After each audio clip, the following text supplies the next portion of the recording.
Bon retour parmi nous. Aujourd'hui, nous recevons Alex Kreiner, analyste de marché, auteur, ancien gestionnaire de fonds spéculatifs et également rédacteur sur la plateforme Substack Trend Compass. N'oubliez pas de le suivre et bonne année. Merci de m'avoir invité, Glenn. C'est toujours un plaisir d'être avec vous et je souhaite une bonne année à vous ainsi qu'à tous nos téléspectateurs et auditeurs.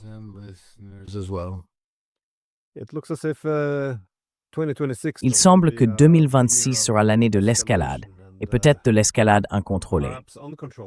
Il y a beaucoup de terrain à couvrir. Ces derniers jours seulement, nous avons vu le New York Times publier un article affirmant que la CIA, avec l'approbation de Trump, a aidé à mener des attaques contre des raffineries russes et des pétroliers civils. Cela signifie que ce n'est plus une guerre par procuration, c'est une guerre directe. Nous le voyons également à propos de l'attaque présumée contre la résidence de Poutine. Mais un responsable américain a déclaré au Wall Street Journal que l'attaque visait une installation militaire, ce qui correspond à ce qu'a dit Arestovitch, qu'ils avaient tenté d'attaquer un centre de commandement nucléaire russe.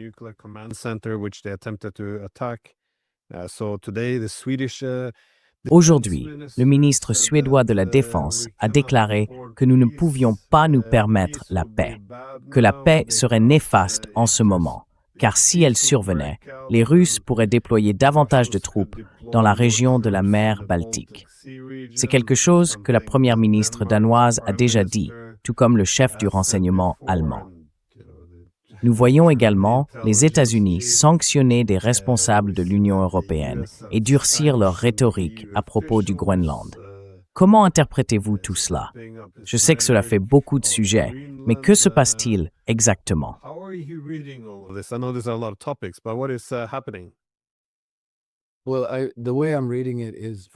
Eh bien, la façon dont je le comprends, c'est que tout d'abord, je ne ferai confiance à rien venant du Wall Street Journal, du New York Times, de Reuters, et ainsi de suite. Je pense qu'à mesure que le projet Ukraine sombre sous la vague et que la Russie gagne la guerre, une panique s'installe dans les rangs de ce qu'on appelle l'ordre mondial, fondé sur des règles, car si la paix éclate, ce serait une défaite pour eux, une défaite totale pour eux. Ils doivent donc, à tout prix, maintenir l'Ukraine dans le combat. Et les négociations en cours entre Donald Trump, son administration et leurs homologues russes représentent une menace directe pour eux.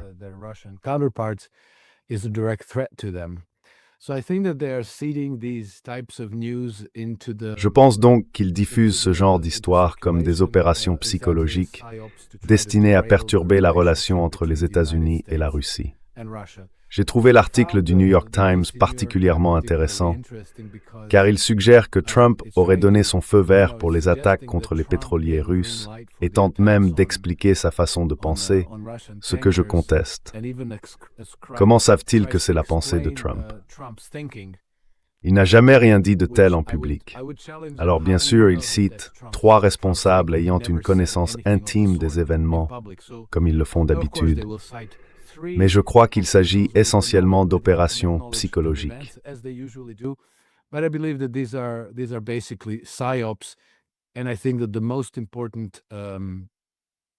Je pense que l'objectif le plus important qu'ils cherchent à atteindre est de saboter la relation entre la Russie et les États-Unis. Car pour l'ordre mondial occidental, fondé sur des règles, ramener les États-Unis à bord comme alliés et soutien incontestable à tous les niveaux est la seule issue possible à cette défaite. Enfin, ce n'est même pas vraiment une issue à la défaite, mais au moins, cela pourrait prolonger la guerre. Pour donner aux Européens le temps de se préparer à reprendre le combat, peut-être en 2029 ou 2030, puisqu'ils disent maintenant que c'est le délai dont ils ont besoin pour se préparer à la guerre.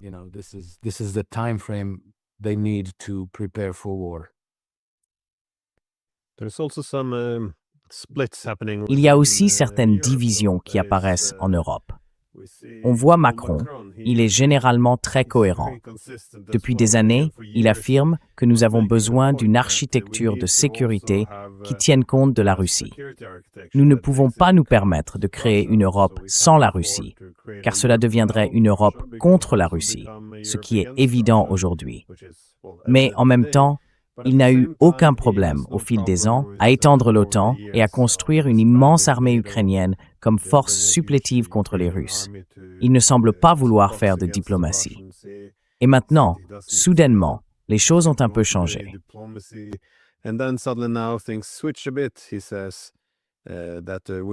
Il dit que nous devrions peut-être recommencer à renouer le dialogue avec la Russie et à parler de la sécurité européenne.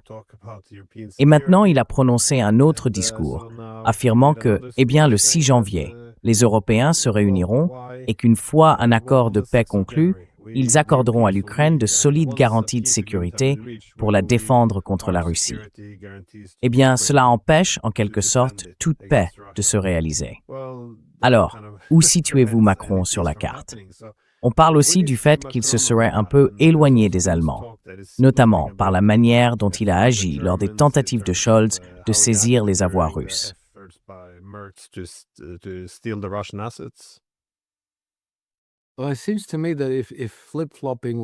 Il me semble que si le retournement de veste était une discipline olympique, Macron serait le médaillé d'or incontesté.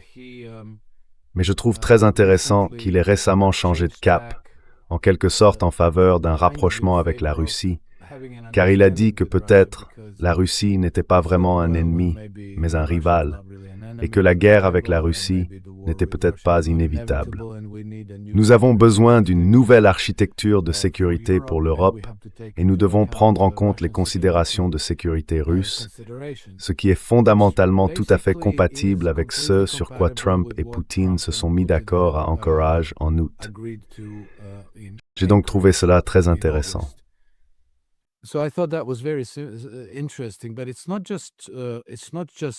Mais ce n'est pas seulement Macron. Nous avons vu plusieurs dirigeants européens, autrefois parmi les plus fervents partisans de la guerre, changer soudainement de cap au cours de la dernière semaine ou des 2 dernières. L'un d'eux était le ministre allemand de la Défense, Boris Pistorius, qui était, vous savez, l'un des plus grands faucons de guerre. Il voulait fournir des Storm Shadow, comment s'appellent les missiles allemands déjà? Pas les Storm Shadow, mais les missiles Taurus. Il voulait déployer des troupes allemandes en Ukraine, et ainsi de suite. Et maintenant, soudainement, il dit « Oui, vous savez, la Russie n'est pas vraiment un ennemi, c'est un adversaire, et elle n'a pas l'intention d'attaquer l'Europe. » Puis la même chose est venue de...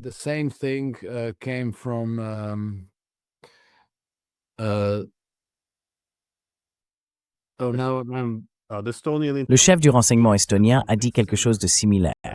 Aucune intention. Oui.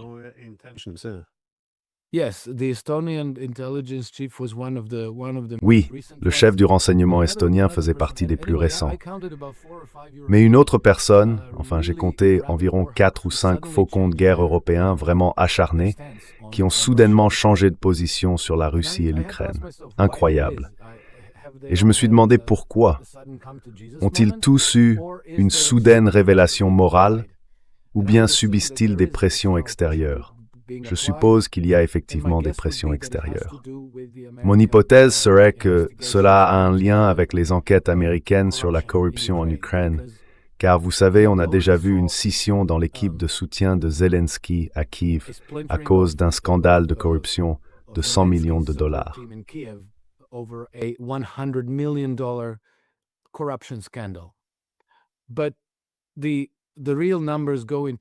Mais les chiffres réels se chiffrent en dizaines de milliards de dollars. Et nous savons qu'une partie de cet argent a été blanchie par des banques occidentales, par des banques lettones et d'autres, probablement au profit des œuvres de charité favorites de certains de ces va-t-en-guerre. Je pense que l'administration américaine dispose désormais des preuves et qu'elle est en mesure d'exercer des pressions pour amener tous ses dirigeants à changer de cap. Car une guerre générale entre l'Europe et la Russie représente un risque énorme pour l'administration américaine. Vous savez, même les précédents historiques montrent que lorsque l'opinion publique américaine s'oppose fermement à participer à une guerre européenne, dans les 2 cas survenus au siècle dernier, elle a tout de même fini par être entraînée.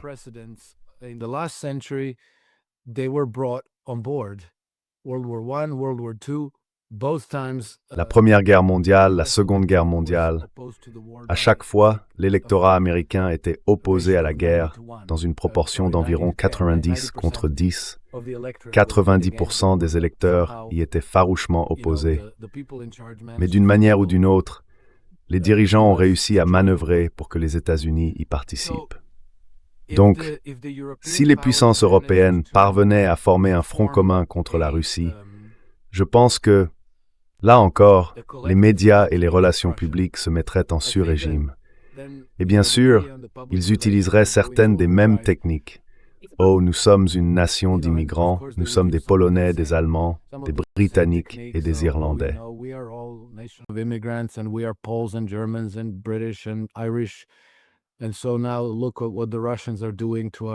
Et donc maintenant, regardez ce que les Russes font à nos frères et sœurs sur le continent européen.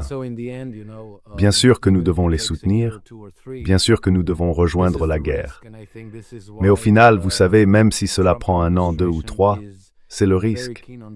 Et je pense que c'est pour cela que l'administration Trump tient tant à empêcher qu'un tel scénario ne se produise. Je pense que c'est aussi la raison pour laquelle certains des plus grands faucons de guerre en Europe changent soudainement de ton et disent « Eh bien oui, en fait, vous savez, il est peu probable que la Russie nous envahisse. » Ainsi, le danger de guerre est bien plus éloigné qu'il ne le présentait auparavant.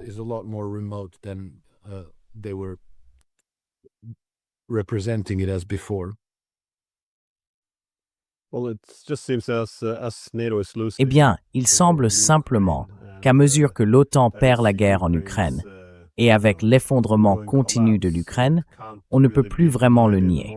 La situation s'intensifie. On le voit sur les plans militaires, économiques et politiques. Les Européens et bien sûr les États-Unis dans la même catégorie n'ont essentiellement que 2 options. Ils peuvent soit intensifier le conflit, c'est-à-dire s'impliquer plus directement dans la guerre pour tenter de redresser la situation, soit commencer à faire la paix. Mais pour faire la paix, il faut s'attaquer aux causes profondes, ce qui signifie discuter des exigences de la Russie concernant la prise en compte de ses préoccupations de sécurité dans l'architecture de sécurité européenne, ce que nous avons refusé de faire depuis 30 ans. Il n'y a donc pas de bonne issue pour les Européens.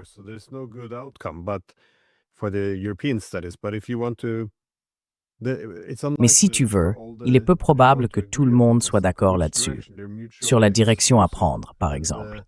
Ces positions sont mutuellement exclusives. Et je pense que c'est pour cela qu'on observe beaucoup de revirements. Un jour, on entend les États baltes dire « Les Russes arrivent ».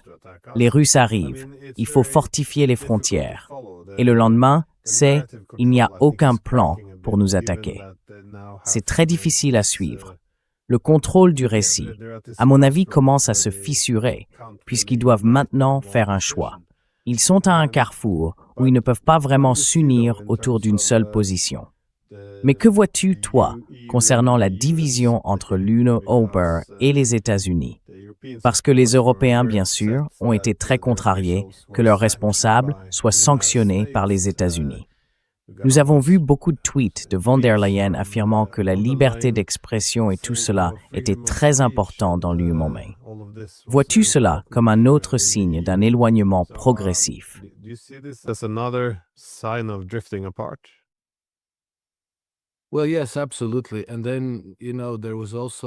Eh bien, oui, absolument. Et puis, vous savez, il y avait aussi un passage assez explicite dans la stratégie de sécurité nationale des États-Unis récemment publiée, qui disait que les États-Unis allaient encourager les mouvements en Europe, s'opposant à l'orientation actuelle de l'Europe, jugée autoritaire, dictatoriale, et ainsi de suite. La manière dont on peut comprendre cela, dans le contexte global du document, c'est qu'ils ont l'intention de soutenir les mouvements souverainistes dans les différents pays européens, comme l'Allemagne, la France, la Grande-Bretagne, et ainsi de suite. Donc je pense que cela est tout à fait cohérent avec ce que nous voyons se produire.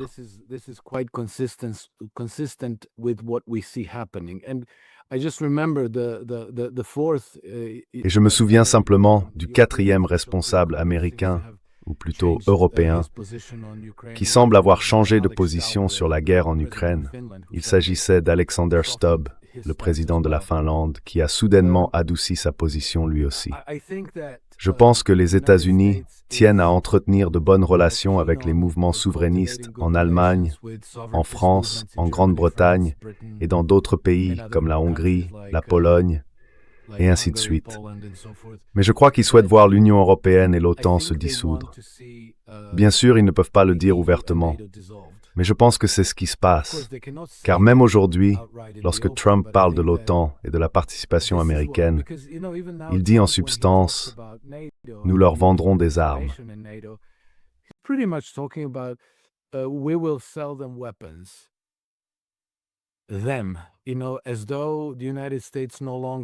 Vous savez, c'est comme si les États-Unis ne faisaient plus partie de cette alliance.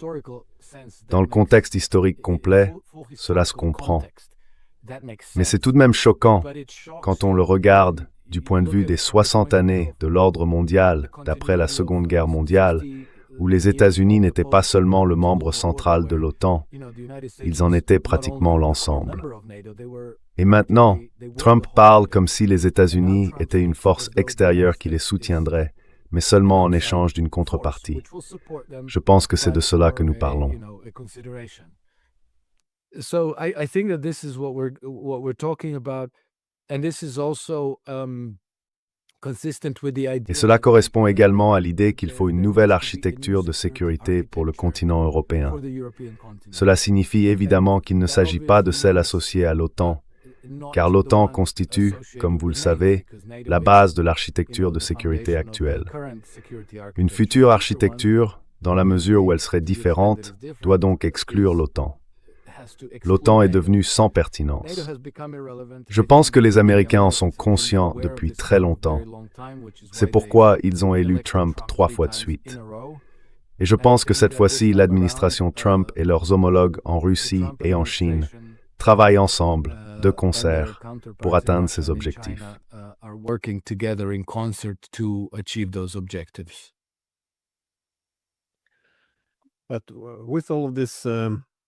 Mais avec toutes ces nouvelles attaques, il y a désormais de fortes indications que les Russes sont prêts à adopter une position beaucoup plus dure, non seulement contre l'Ukraine, mais aussi contre les Européens.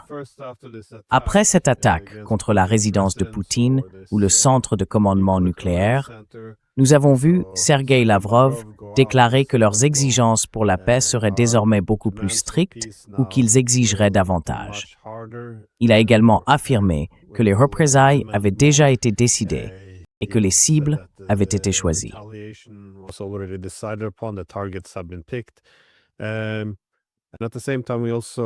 Et en même temps, la nuit dernière, pendant le réveillon du Nouvel An, lorsqu'il y a eu cette attaque ukrainienne sur Kherson, contrôlée par la Russie, au cours de laquelle 24 personnes sont mortes, nous avons vu Maria Zakharova apparaître et déclarer qu'ils allaient riposter.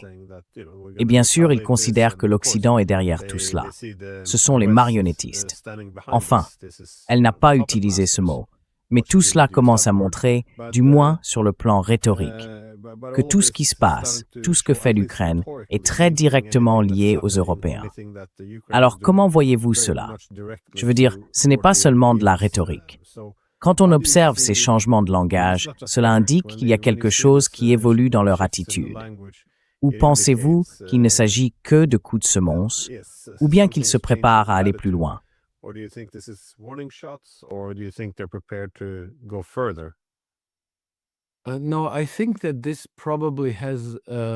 Non, je pense que ça a probablement beaucoup à voir avec l'opinion publique russe, car le peuple russe lui-même en a assez des insultes et des humiliations venues de l'Occident, et il veut voir une forme de réaction qui montre aux adversaires occidentaux qu'ils ne peuvent pas aller trop loin.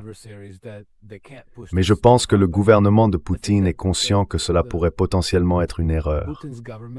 Vous savez, prenons la Première Guerre mondiale comme précédent.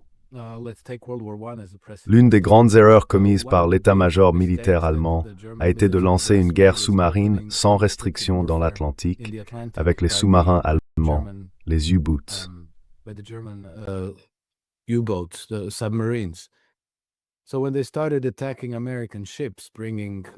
Donc, lorsqu'ils ont commencé à attaquer les navires américains qui apportaient des fournitures à la Grande-Bretagne et à la France, ils ont fini par couler le Lusitania. Cela a été le déclencheur qui a entraîné l'entrée des États-Unis dans la Première Guerre mondiale. Malgré le fait que les Américains ne voulaient pas entrer en guerre, à partir du moment où cela s'est produit, cela a donné un élan considérable à toute l'industrie des relations publiques et aux médias pour commencer à construire un récit sur les méchants Allemands ou les méchants Russes. Et nos pauvres frères et sœurs d'Europe, nos alliés traditionnels, nous devons aller les soutenir, les épauler. Je pense donc qu'un acte impulsif de vengeance ou de représailles serait probablement contre-productif.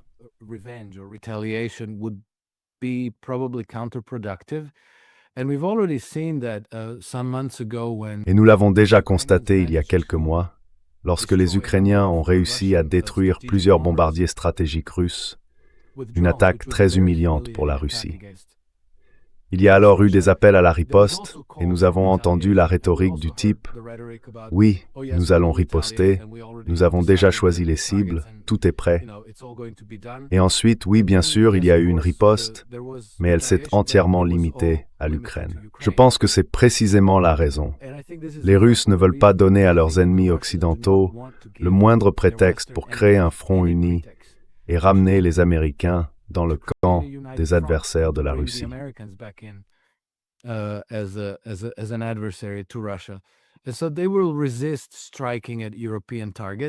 Ils éviteront donc de frapper des cibles européennes. À la place, ils viseront des cibles ukrainiennes, car pour la direction russe, pour le Kremlin, pour Vladimir Poutine et son gouvernement, l'objectif principal est la victoire sur l'Ukraine, ce qui signifie aussi la victoire sur l'OTAN. Ils ne se laisseront pas distraire par ces sales manœuvres destinées à les provoquer, à les attirer dans un piège qui les pousserait à réagir impulsivement, ce qui ne fera qu'éloigner leur objectif stratégique.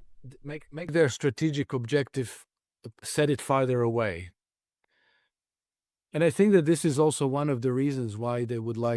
je pense que c'est aussi l'une des raisons pour lesquelles ils aimeraient voir Vladimir Poutine disparaître et pourquoi ils essayent de l'assassiner, parce qu'il a été la voix de la modération en Russie. C'est lui qui a refusé de céder à leurs provocations et de tomber dans le piège. S'il y avait quelqu'un de plus belliciste au Kremlin, peut-être qu'il lancerait un missile sur Londres ou Bruxelles, ou, vous savez, sur une base de l'OTAN en Pologne ou en Roumanie, donnant ainsi aux pays membres de l'OTAN un prétexte pour invoquer l'article 5 et transformer la guerre en un scénario de Troisième Guerre mondiale.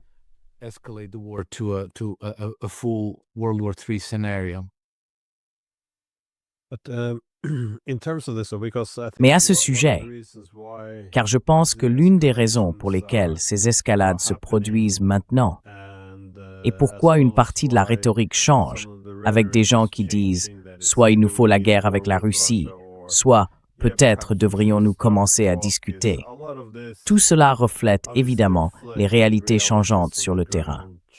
Comme je l'ai dit auparavant, il ne s'agit pas seulement de la situation militaire qui s'effondre. La question économique n'a évidemment pas été résolue. L'échec à saisir les avoirs russes n'y ayant rien changé, et il existe des divisions politiques en Ukraine ainsi qu'un soutien international en baisse. Combien de temps pensez-vous que l'Ukraine pourra encore tenir? Ou que prévoyez-vous de voir s'il n'y a pas de règlement politique? Car il ne semble pas qu'un tel règlement soit en vue.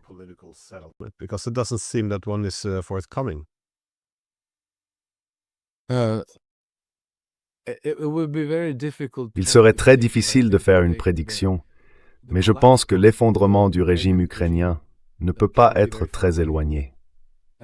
Je ne crois pas exagérer en disant que cela pourrait se produire au cours de cette année, peut-être même avant la fin de l'hiver.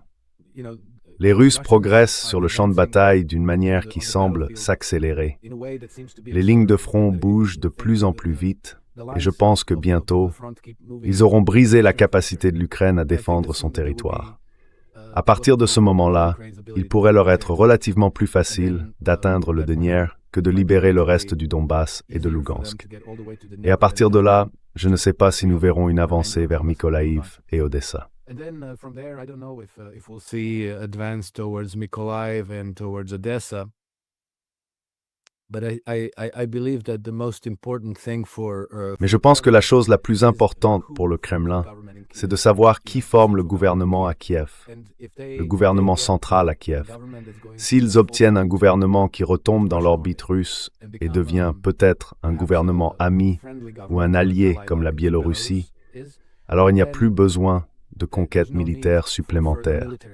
Ils peuvent contrôler le pays par des moyens administratifs en ayant le gouvernement de Kiev de leur côté. S'ils n'y parviennent pas, si l'Occident réussit à défendre un gouvernement orienté vers l'Ouest et fidèle aux centres de pouvoir occidentaux, alors il deviendra peut-être nécessaire pour les Russes de prendre Odessa par la force et de fermer la mer Noire aux nations occidentales. Je pense que nous le saurons d'ici la fin de l'année, probablement avant l'été.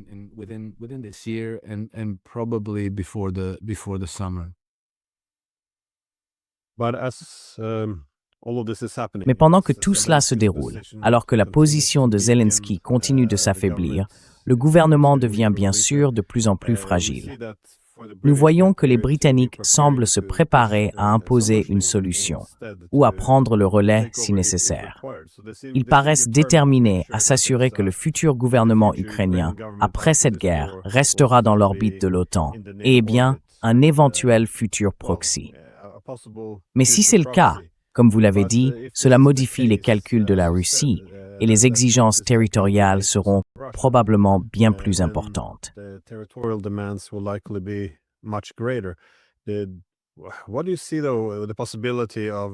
Comment voyez-vous la possibilité que la Russie tourne désormais son attention vers Odessa dans un avenir proche? Car, comme vous l'avez dit auparavant, la réponse aux attaques contre les pétroliers et les raffineries russes sera probablement des représailles contre l'Ukraine.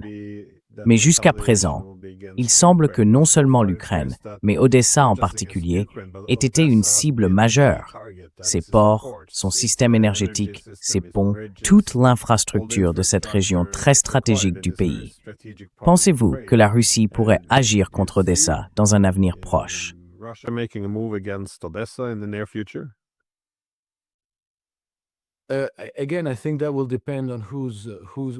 Encore une fois, je pense que cela dépendra de qui formera le gouvernement à Kiev après Zelensky. Je ne suis pas complètement convaincu que Valery Zaluzhny soit un acteur occidental, pro-Londres, pro-OTAN. Peut-être que le temps me donnera tort, mais j'ai le pressentiment que Zaluzhny se révélera différent de ce que nous pensons qu'il est. Nous le découvrirons en temps voulu. Mais vous savez, Odessa est extrêmement importante, car les puissances occidentales, l'OTAN, Londres, Berlin, Paris, savent qu'elles ont perdu cette guerre. Ce qu'elles veulent préserver, c'est une tête de pont en Ukraine à partir de laquelle elles pourraient continuer, avec le temps, à attaquer la Russie de manière asymétrique, par des actes de sabotage et de terrorisme et par l'afflux de drogue.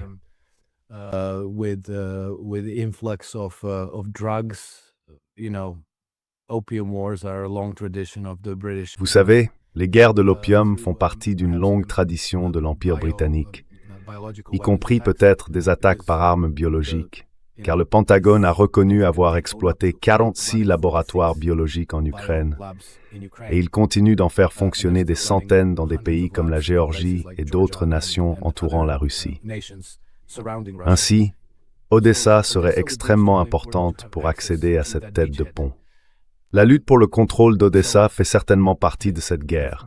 Mais vous savez, les Russes n'ont pas nécessairement besoin de conquérir Odessa militairement. Il leur suffit de prendre le contrôle du gouvernement à Kiev. Ils peuvent alors contrôler Odessa par le biais des inspections douanières, des réseaux de renseignement, des autorités portuaires, et ainsi de suite. Ils peuvent fermer, disons, cette tête de pont aux intérêts occidentaux, Antadari Ferrikthifusa Thadinastur Dagnusi. So that they can continue to attack and destabilize Russia.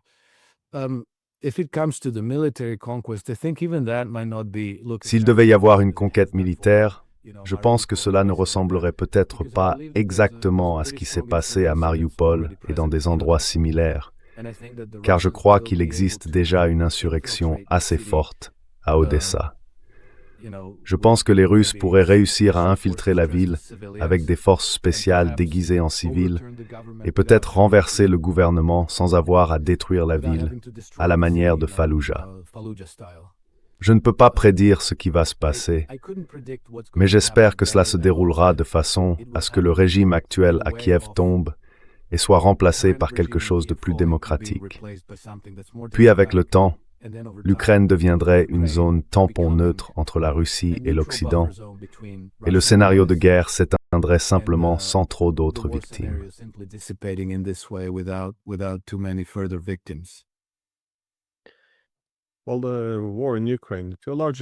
Eh bien, la guerre en Ukraine concerne dans une large mesure la mer Noire, un peu comme la guerre de Crimée au milieu du XIXe siècle. On le voit aussi dans la rhétorique. On a l'impression que pour les Français, les Britanniques et les Américains, l'enjeu principal est de maintenir la position qu'ils occupent actuellement avec l'Ukraine. Ils éprouvent une certaine satisfaction, voire de l'optimisme, face aux limites imposées à la flotte russe de la mer Noire. Si l'on observe le ton triomphal des articles de presse, on y lit que la flotte ne peut plus vraiment se déplacer librement dans la mer Noire, qu'elle doit rester à l'abri dans les ports, et que même là, elle demeure toujours vulnérable aux attaques ukrainiennes.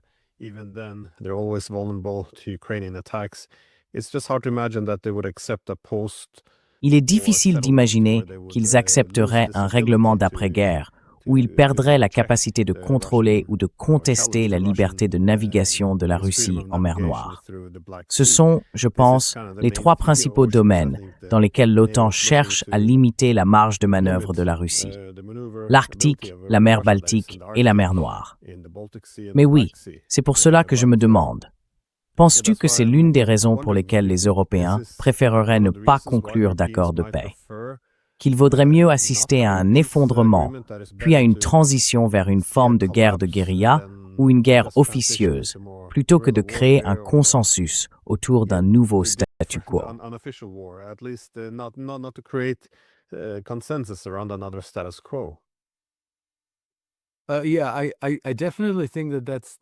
Oui, je pense clairement que cela en fait partie.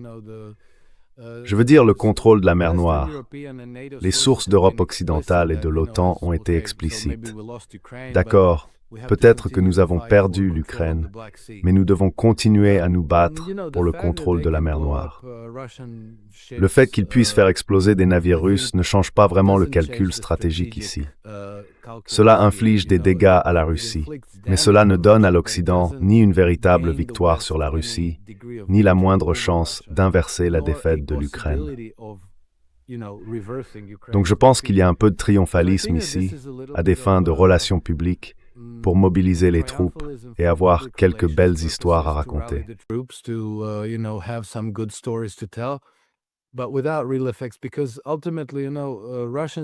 Mais sans effet réel, car au fond, vous savez, les Russes peuvent très bien leur faire ce qu'ils font aux Russes. Les Russes font preuve d'une grande retenue, encore une fois, parce qu'ils ne veulent pas donner au bloc occidental collectif le moindre prétexte pour invoquer l'article 5 et unir l'OTAN. Mais je pense que les Russes savent comment répondre de manière asymétrique, et je crois qu'ils le font régulièrement. D'une façon qui n'est pas forcément visible, ni rapportée dans les médias, mais qui se produit malgré tout. Je dois mentionner cela, car je n'ai jamais vraiment élucidé la question, mais j'ai été très intrigué qu'à un certain moment, j'ai oublié l'année exacte, mais je crois que c'était en 2022, les Russes aient annoncé de nouveaux sous-marins qui sont ensuite partis en patrouille dans l'océan Atlantique. And they went on patrol to the Atlantic Ocean. So that was some kind of a press release. And then, Alors, c'était une sorte de communiqué de presse. Et puis, quelques semaines plus tard, peut-être 2 ou 3 semaines plus tard, il y a eu le programme spatial de Richard Branson, où ils ont lancé quelque chose qui a simplement disparu des radars. Tout a complètement disparu. Et je me suis dit, je me demande si c'était pas les Russes. Vous savez, j'ai trouvé très étrange que même les Britanniques n'aient pas essayé d'accuser les Russes. C'était déjà assez embarrassant. Ils ont simplement rangé l'histoire et l'ont fait disparaître. Et aujourd'hui, la plupart des gens ne se souviennent même plus que Richard Branson avait un programme spatial. Vous savez, comme Elon Musk et Jeff Bezos. Les Britanniques devaient avoir le leur, parce que c'est une question de prestige. Vous savez, si votre propre Richard Branson a un programme comparable à ceux d'Elon Musk et Jeff Bezos, alors vous restez l'une des grandes puissances mondiales.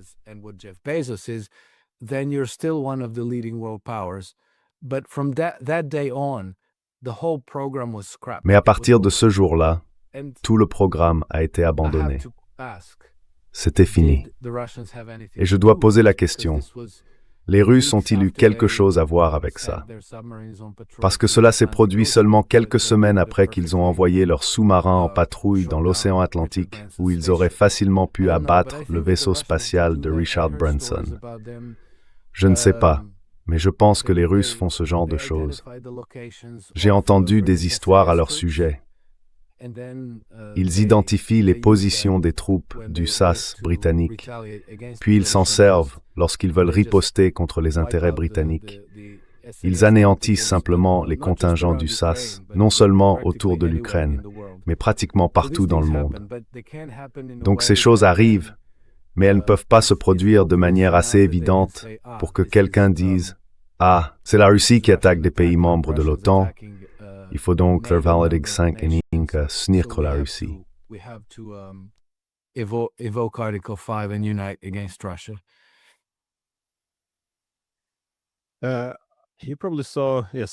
Vous avez probablement vu certains des discours du Nouvel An. Ils sont toujours intéressants à regarder, car ils tracent les grandes lignes de ce qu'il faut attendre. Et vous avez sans doute vu, enfin, si vous avez vu Friedrich Merz, le chancelier allemand. Moi non, malheureusement. Ah, lui, eh bien, il a parlé d'un nouveau départ. L'Europe devait être plus audacieuse en raison de l'évolution de ses relations avec les États-Unis, mais aussi pour faire face à la Russie. Bien sûr, l'agression russe en Ukraine constitue une menace pour toute l'Europe. Une grande partie de son discours portait sur l'Europe. Cela m'a un peu rappelé Otto von Bismarck, lorsqu'il disait que ce que les dirigeants affirment ou déclarent au nom de l'Europe, c'est ce qu'ils n'osent pas dire en leur propre nom ou dans l'intérêt de leur nation.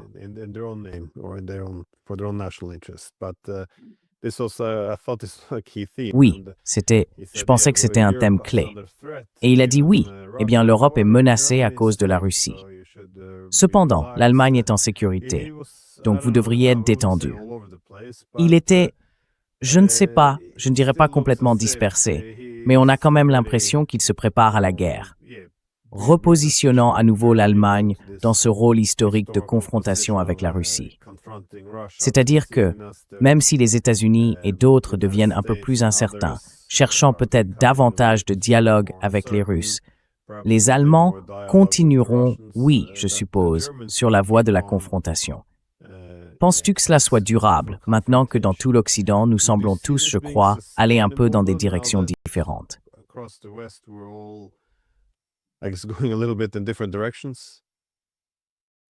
Non, je ne considère pas cela comme durable. Je pense que l'Allemagne est complètement hors de la bonne voie. Et parmi tous les dirigeants européens, Friedrich Merz est peut-être le plus vulnérable. J'ai trouvé particulièrement intéressant qu'il y a environ un mois, lorsque Steve Witkoff et Jared Kushner se sont rendus à Moscou et ont passé 5 heures en réunion avec Vladimir Poutine, l'un des sujets qu'ils auraient abordés était la reconnexion de Nord Stream 2. J'ai trouvé curieux que des délégués américains discutent de cela avec les Russes, étant donné que le projet concerne la Russie et l'Allemagne, et qu'aucun délégué allemand n'était présent à Moscou ce jour-là. And there were no German delegates in Moscow that day. And so that tells me that Et cela me dit que peut-être l'administration Trump a déjà décidé de traiter Friedrich Merz comme une non-entité, comme un ancien chancelier d'Allemagne, parce qu'elle anticipe un changement de régime là-bas. Je pense que même le récent changement de cap d'Emmanuel Macron à propos de la Russie a mis Friedrich Merz dans une position délicate, car il est désormais pratiquement isolé parmi les puissances européennes en tant que principal va-t-en-guerre, avec probablement le moins de soutien au sein de son propre peuple. Il se trouve donc dans une situation très très fragile. Il est également responsable de ce changement vraiment radical de politique économique, puisqu'il a mené la charge pour se débarrasser du frein à l'endettement inscrit dans la Constitution allemande et pour en exempter le complexe militaro-industriel allemand.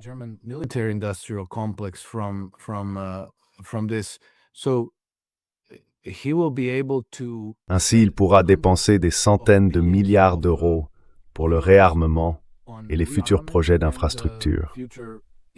Et vous savez, ça fera inévitablement grimper l'inflation, un sujet très sensible et qui l'a toujours été pour les Allemands. Je pense qu'en ce sens, il va se mettre beaucoup de gens à dos, non seulement les citoyens ordinaires, qui le ressentiront directement à travers la hausse du coût de la vie, mais aussi le secteur bancaire allemand et les industries qui pourraient subir les conséquences de tout cela. Je pense donc que Merz agit de manière très imprudente. Et s'il agit ainsi, à mon avis, c'est parce qu'il est très désespéré. Je crois qu'il n'ira probablement pas jusqu'à la fin de son mandat.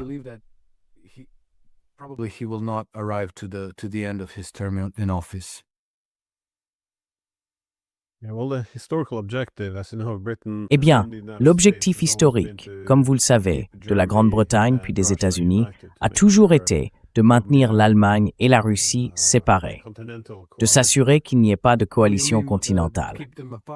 Ah, vous voulez dire les maintenir séparés? Oui, désolé, les maintenir séparés. Mais encore une fois, après tout cela, je ne pense pas que l'économie allemande puisse vraiment retrouver son niveau d'avant. Et la Russie, désormais, n'a que très peu d'intérêt à entretenir de bonnes relations avec les Allemands. Je pense qu'après la Seconde Guerre mondiale, ils avaient une grande opportunité de rétablir leurs relations. Après la guerre froide, ils croyaient que, comme cela avait été historiquement le cas, l'Allemagne devait être la porte d'entrée de la Russie pour s'engager avec l'Europe. Mais tout cela semble, pour l'avenir prévisible, perdu. Je pense qu'ils considèrent maintenant les Allemands avec le plus grand ressentiment de tous les Européens, même plus que les Britanniques.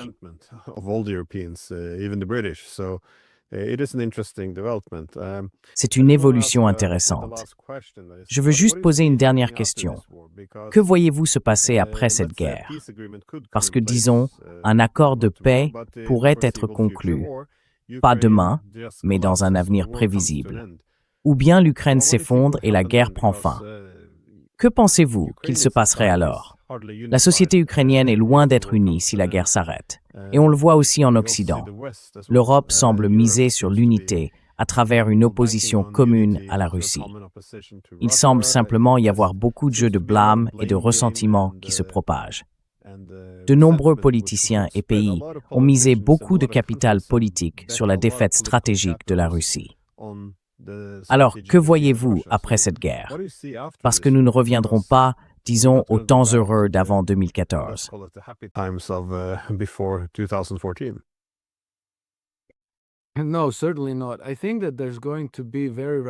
Non, certainement pas. Je pense qu'il va y avoir des changements très radicaux en Europe. En ce qui concerne l'Ukraine, j'ai tendance à être optimiste, car une fois qu'un accord sera conclu, il y aura des investissements à grande échelle dans la reconstruction et la remise en état. Évidemment, pas du jour au lendemain, mais au cours des 10 ou 20 prochaines années, l'Ukraine pourrait devenir plus prospère qu'elle ne l'a été depuis l'époque soviétique. Je pense que des investisseurs américains, russes et chinois vont s'y engager, cherchant à intégrer l'Ukraine dans ces cadres multipolaires, dans l'union douanière et l'architecture des BRICS.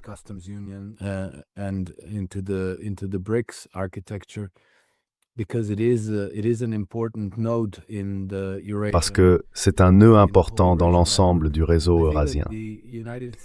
Je pense que les États-Unis, lorsque je parle d'investisseurs américains, chinois et russes, je fais probablement référence à des fonds souverains, et je pense que ça fait partie du plan de paix initial en 28 points élaboré par les Américains, qui prévoyait un fonds commun de 200 milliards de dollars, administré conjointement par les Russes et les Américains. Environ 100 milliards de ce montant proviendraient des avoirs gelés actuellement détenus sous garde européenne. Ce serait donc une victoire stratégique pour la Russie, car cela transformerait complètement l'architecture de sécurité de l'Europe. Cela permettrait enfin de répondre à leurs préoccupations en matière de sécurité.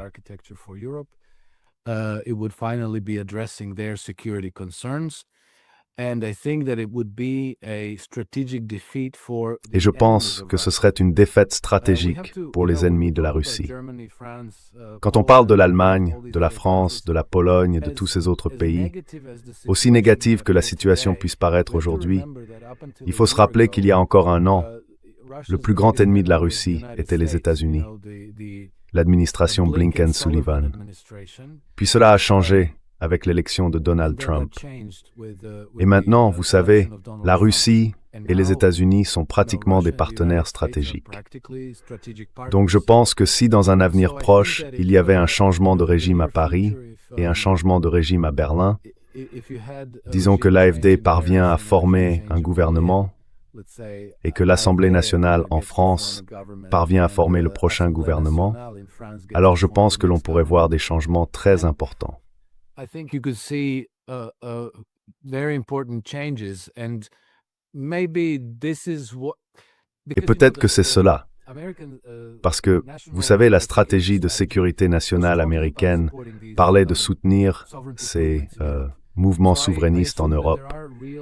Donc je suppose qu'il existe de réelles, véritables formes de coopération entre l'administration Trump et l'AfD, l'Assemblée nationale, ainsi que des gouvernements comme ceux de Viktor Orban, Babiš et Robert Fico, et ainsi de suite. Et cela est en train de changer la donne, ou disons l'équilibre des pouvoirs sur le continent européen. Nous pourrions alors voir s'établir des relations très différentes entre la Russie et l'Allemagne, la Russie et la France, et la Russie et de nombreux pays d'Europe de l'Est.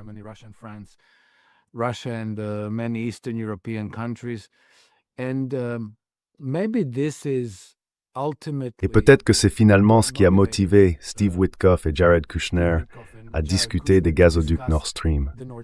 Et vous savez, ce n'était pas un épisode isolé. Je veux dire, cette histoire des gazoducs Nord Stream et des Américains cherchant à s'impliquer dans la gestion de ce commerce de gaz naturel et de pétrole entre la Russie et l'Europe, je pense que c'est quelque chose de réel.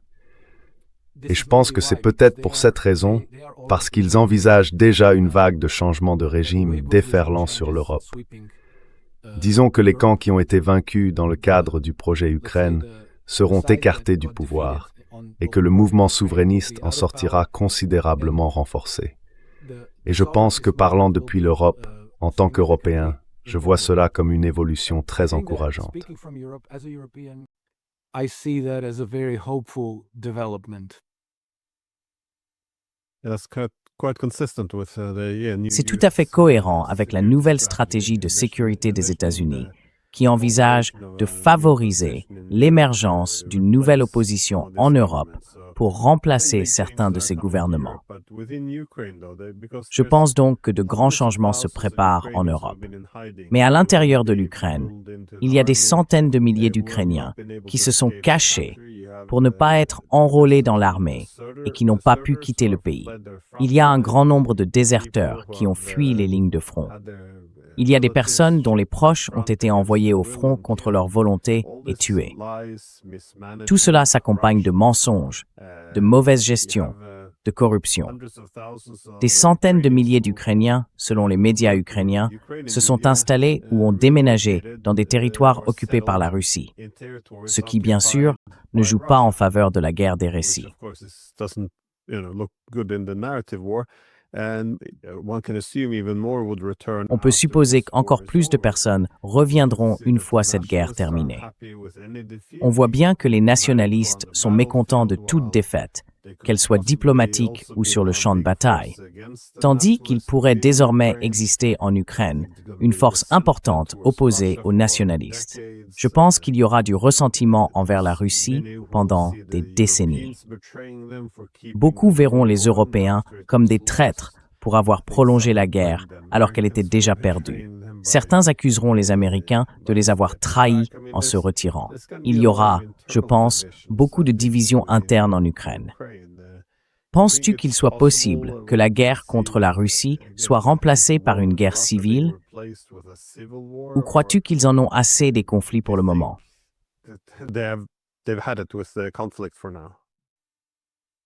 Non,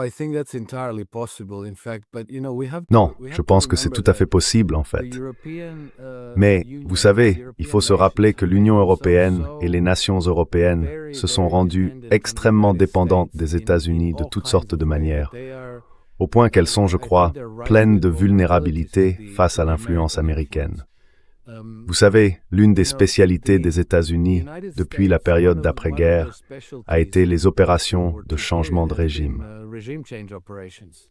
Et même si Trump a supprimé le financement et dissous l'USAID, qui était l'une des organisations fomentant des changements de régime dans le monde, ils n'ont pas dissous le National Endowment for Democracy, qui possède des bureaux et un vaste réseau d'ONG à travers l'Europe. Et je dois dire que je me demande si la récente vague de manifestations que nous avons observées dans des pays comme l'Irlande, la France, l'Allemagne, l'Espagne, la Grèce et plusieurs autres pays européens n'aurait pas quelque chose à voir avec des ONG financées par les États-Unis. Nous verrons bien. Je pense que si l'Europe parvient à se refermer sur elle-même pour former, disons, un bloc autoritaire dirigé par l'UE, qui s'oriente vers le militarisme et la confrontation avec la Russie, alors nous pourrions assister à des soulèvements sociaux, voire à une guerre civile. Mais si nous assistons à des changements de régime, des partis souverainistes formant des gouvernements à Berlin, à Paris et ailleurs, alors nous pourrions voir une dissolution pacifique du gouvernement de l'UME, un peu à l'image de la dissolution de l'URSS, lorsque, un jour, les dirigeants des républiques constituantes se sont réunis à Belaveja en 1991 et ont dit « Bon, ça ne fonctionne pas ».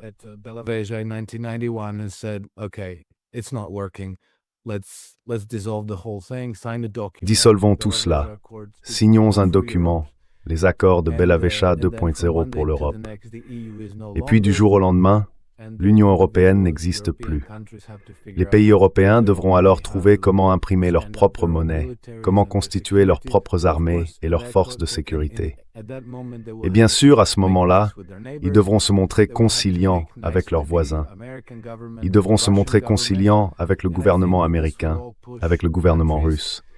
Et je pense que tout cela poussera les pays à se tourner vers des intégrations multipolaires, vers l'OCS.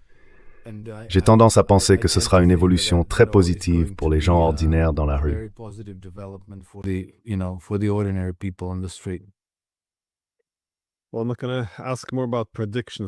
Eh bien, je ne vais pas poser plus de questions sur les prévisions, car avec tous ces changements qui se produisent en même temps, géopolitiques, géoéconomiques, il y a tout simplement trop de facteurs pour faire des prédictions certaines.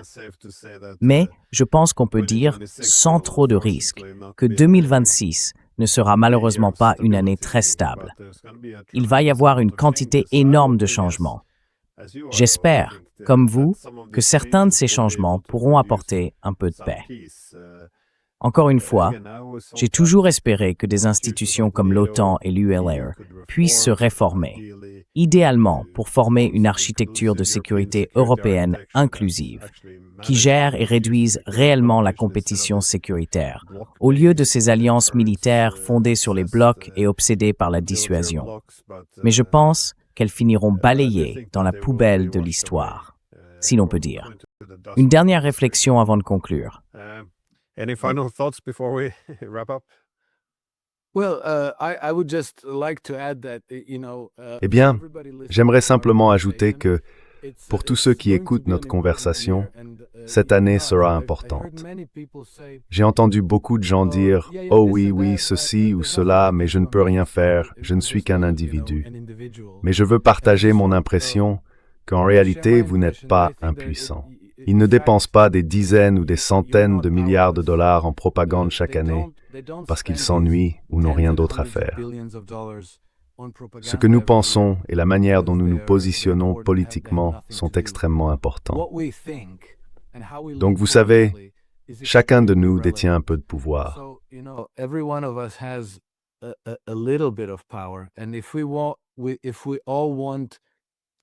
Et si nous voulons tous la paix, la prospérité et une coopération constructive entre les nations, alors nous obtiendrons cela. Mais nous devons abandonner l'idée que nous sommes impuissants, car cela ne fait que nous rendre passifs et permet aux pires dégénérés consanguins qui dirigent notre société d'avoir les mains libres pour faire ce qu'ils veulent de notre avenir. Donc je dirais, dans la mesure du possible, restez attentifs et impliqués. Le prix de la liberté, c'est une vigilance constante et je pense que nous devons rester vigilants. Je crois que dans un an, nous pourrions contempler un monde très différent et il y a une chance qu'il soit bien meilleur que celui auquel nous nous sommes habitués.